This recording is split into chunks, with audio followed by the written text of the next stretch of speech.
Hello મારી વાલી બહેનો, તો આજે આપણે બનાવીશું ખૂબ જ ટેસ્ટી અને યમ્મી એવો પિઝા સોસ, જેને બનાવવો ખૂબ જ સરળ છે. તો ચાલો રેસીપી સ્ટાર્ટ કરીએ.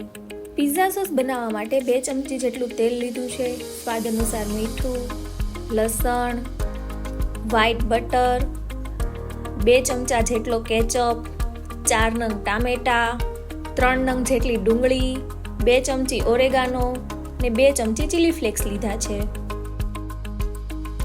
હવે પેનને ગરમ કરવા મૂકી દીધી છે.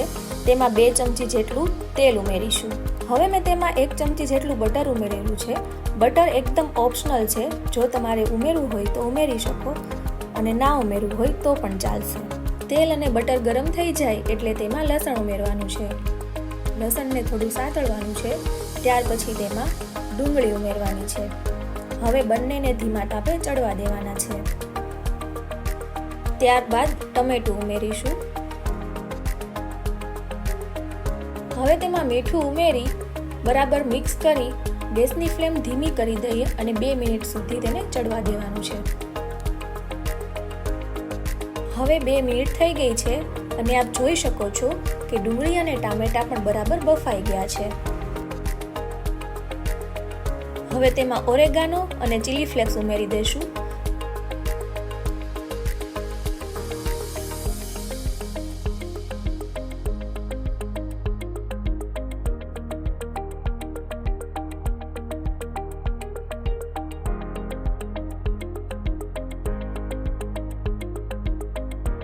અને ટોમેટો કેચઅપ એડ કરી દેવાનું છે અને આ બધા મિશ્રણને બરાબર મિક્સ કરી લેવાનું છે.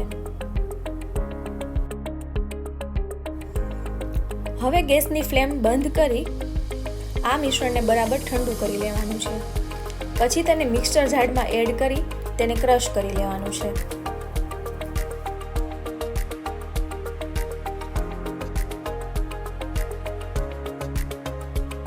તેથી કંઈક આ ટાઈપનો સોસ બનીને રેડી થઈ જશે. જુઓ છે ને એકદમ બાર જેવો પિઝા સોસ. જો તમે આ રેસીપી પ્રમાણે પિઝા સોસ બનાવશો તો બહારના સોસ પણ ભૂલી જશો. એટલો ટેસ્ટી બને છે આ પિઝા સોસ.